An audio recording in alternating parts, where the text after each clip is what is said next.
नमस्कार, मैं निधि झा आप सभी का स्वागत करती हूँ आरपीएस न्यूज चैनल पे। आज आप सभी के सामने मैं लेके आई हूँ अपने साथ गौतम चौधरी को।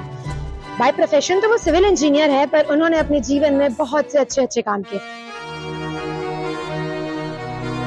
तो बहुत से लोगों के मन में एक सवाल है कि अभी बीच में एक बहुत ज्यादा मसला बीच में आ रहा था झिझिया को लेकर। मैंने उनसे ज्यादा योगदान, मैंने बस उनकी भूमिका को मांगा जो उन्होंने खुशी खुशी स्वीकार किया। उससे ज्यादा मैं उनसे उम्मीद नहीं किया था या हमने मांगा ही नहीं।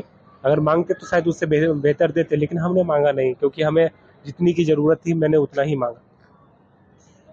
तो एक बहुत अहम सवाल है हम सभी का आपसे कि अभी जो आपने इनिशिएट लिया है यूटीएच का बिहार में, अनफिल्टर टैलेंट ऑफ मिथिला का जो बिहार में आप कर रहे हैं, तो क्या ये सिर्फ वन टाइम होगा बिहार में, या उसके आगे भी आपने बिहार में और रियलिटी शोज के लिए या बिहार के अलावा हिंदी में अदर इंडस्ट्रीज में कुछ प्लान किया है, कुछ विजन चल रहा है आपके दिमाग में? देखिए, मैंने इससे अभी थोड़ी देर पहले भी कहा था कि ये आगे कितना लंबा जाएगा ये दर्शक ही तय कर सकता है। हम लोग हो सकता है एक सीजन, 2 सीजन, 3 सीजन लाए, लेकिन दर्शक अगर उस चीज को प्यार देगा तो वो कंटिन्यू चलता रहेगा, ये मेरा वादा है।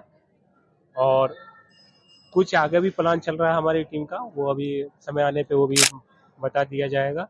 और रही बात बिहार से बाहर, तो मेरा मेन मकसद है कि अपने क्षेत्र के लिए काम करना। जब वो पंजाबी इतना छोटा होके पंजाब उतना आगे बढ़ सकता है, भोजपुरी बलगर होके भी आगे बढ़ सकता है, तो हमारा मैथिली भाषा क्यों नहीं आगे बढ़ सकता? तो इसलिए मुझे मेरा विजन है मैथिली। ये रियलिटी शो है, ये चीज मैं भी जानती हूँ, आप भी जानते हैं, हमारे दर्शक भी जानते हैं कि रियलिटी शो शुरू होता है और एक समय के बाद समाप्त होता है।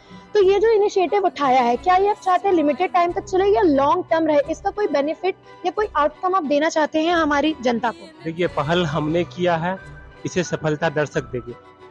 दर्शक अगर चाहेगी तो वो लंबा भी चलेगा, दर्शक नहीं चाहे हो सकता है 1 सीजन 2 सीजन के बाद समाप्त हो जाएगा।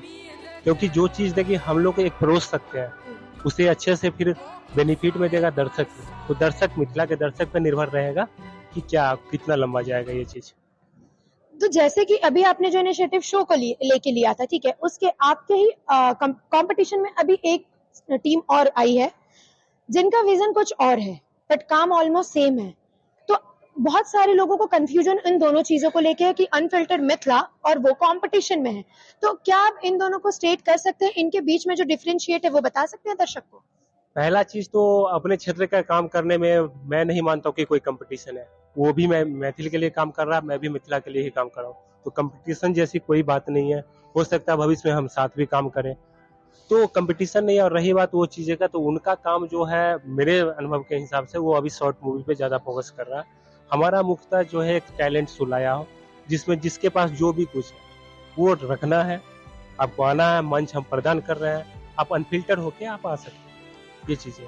और रही बात, कोई अगर कंपटीशन का नाम देता है तो ये बहुत ही गलत है। हम एक घर के लिए काम कर रहे हैं, एक क्षेत्र के लिए ना काम कर रहे हैं, और अपने घर में अपने क्षेत्र में कोई कंपटीशन नहीं होना चाहिए। किसी को एक दूसरे को नीचा नहीं दिखाना चाहिए, सिर्फ क्षेत्र के लिए काम करना चाहिए।